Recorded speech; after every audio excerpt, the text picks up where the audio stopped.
So in past videos, I've shown you how to draw maps and all kinds of stuff. Now it's time to show you how I scan these into the computer. Yeah. Welcome to the floor of my studio.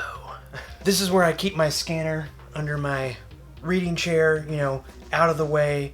It only gets used a couple times a week, so there's no use in it taking up a bunch of shelf or desk space. Alright, step one.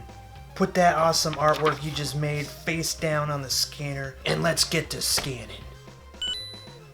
Alright, moved over to the computer. Because I have an Epson scanner, I am using the Epson Scan Utility software. It is super basic, it hasn't changed in over a decade, but really you can use any scanning program you want, Photoshop, whatever comes with your scanner, whatever. You just need to be able to control three simple things: the color mode, the resolution or the DPI, and the final file format. Before we get into why these three things are important, I just want to mention up front that whenever I scan a map or a drawing or whatever, I always assume that it is going to be printed and not just viewed on a screen. So that means I always like to start with the highest quality possible, because I can always shrink it down to Instagram size or whatever in Photoshop later. Alright, let's get into it. The first thing you need to pay attention to is the color mode or the image type. So if my drawing is a black and white drawing, I'm gonna select grayscale. But if there's any color in it at all, then I'm gonna pick the color mode. You might notice these 8, 16, 24, 48-bit options.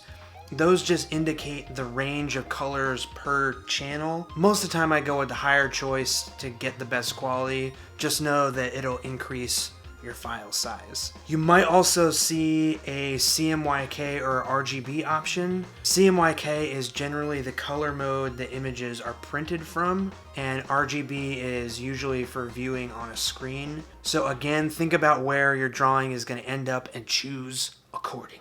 Alright, resolution. So for scanning, you don't have control over changing the size of your drawing. So for this example, I'm scanning in this map that I drew on an 8.5 by 11 sheet of paper. The map's drawn, too late to change how big or small it is, but what I do have control over is the resolution of the scan. Basically, that just means the quality of the image at this specific size. Now, the resolution is measured in DPI or PPI. This means dots per inch or pixels per inch. As far as I'm concerned, they're interchangeable. So a higher resolution means more pixels per inch of the image. So a higher resolution also means bigger file size, so keep that in mind. A common resolution people choose is 300 DPI. Now that's a great number and it works well for stuff with lots of color like this map, but I am not a common person, so I usually bump it up to 600 DPI. Sometimes there's even reasons to go up to 1200, but that's for super high quality printed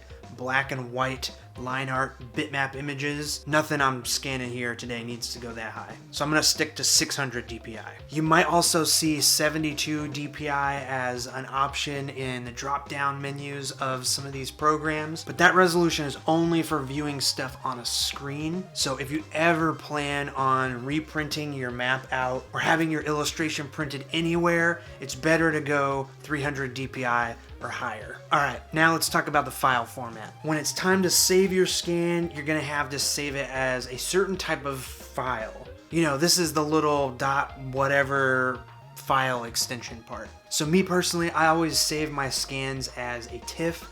Those are the highest quality and best for printing. And you can always change it to a JPEG or a PNG or a PDF or whatever later when you're getting your drawing cleaned up and ready to post on the internet or send off wherever else. And honestly, that's it. That's all I'm really paying attention to as I'm scanning my maps in. Once you've got your color mode, the resolution, and the file format of your choice figured out, click scan and save your image. All right, you're all scanned in, and now your drawing is ready to get cleaned up in your program of choice. I like to use Photoshop to get my maps and illustrations all fixed up and ready to print or be posted to the internets. So yeah, if you have any questions about this process, hit me up in the comments. I know this is technical stuff and I wanted to keep it nice and simple, just how I do my scanning. And also let me know if you're interested in finding out how I actually do clean up my drawings in Photoshop, or how to get a black and white illustration ready to be colored in Photoshop. If there's enough interest in those subjects, I can definitely do more videos like this in the future. Alright, thanks so much for watching, and I'll see you in the next one. See ya!